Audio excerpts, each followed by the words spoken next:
अयोध्येमध्ये पंतप्रधान नरेंद्र मोदींचा road show. थोड्याच वेळात मोदींच्या हस्ते अयोध्या रेल्वे स्थानक आणि विमानतळाचं उद्घाटन. रामलल्लाचंही घेणार दर्शन.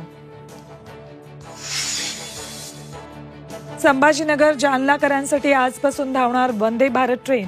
पंतप्रधान मोदींच्या हस्ते थोड्याच वेळात लोकार्पण. आगामी लोकसभा निवडणुकीचा भाजपचा मेगा प्लॅन. राज्यात भाजप लोकसभा निवडणूक समिती स्थापन करणार. 2019 मध्ये पिछाडीवर राहिलेल्या बूथवर विशेष लक्ष. महाविकास आघाडीत कोणतीही धुसफूस नाही. तिन्ही पक्षांमध्ये समन्वय. जो जिंकेल त्याची जागा या सूत्रानुसार वाटप. जागा वाटपावर राऊतांचं स्पष्टीकरण. कोरोनामुळे 24 तासात 7 जणांचा मृत्यू. 743 नव्या रुग्णांची नोंद. नवीन वर्षाच्या सेलिब्रेशनवर कोरोनाचं सावट. काळजी घेण्याचं आवाहन.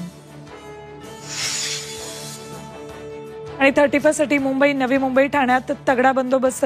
ठिकठिकाणी नाकाबंदी. ड्रंक अँड ड्राईव्ह मोहीम. रेव पार्टी, ड्रग्सचं सेवन करणाऱ्यांवर नजर.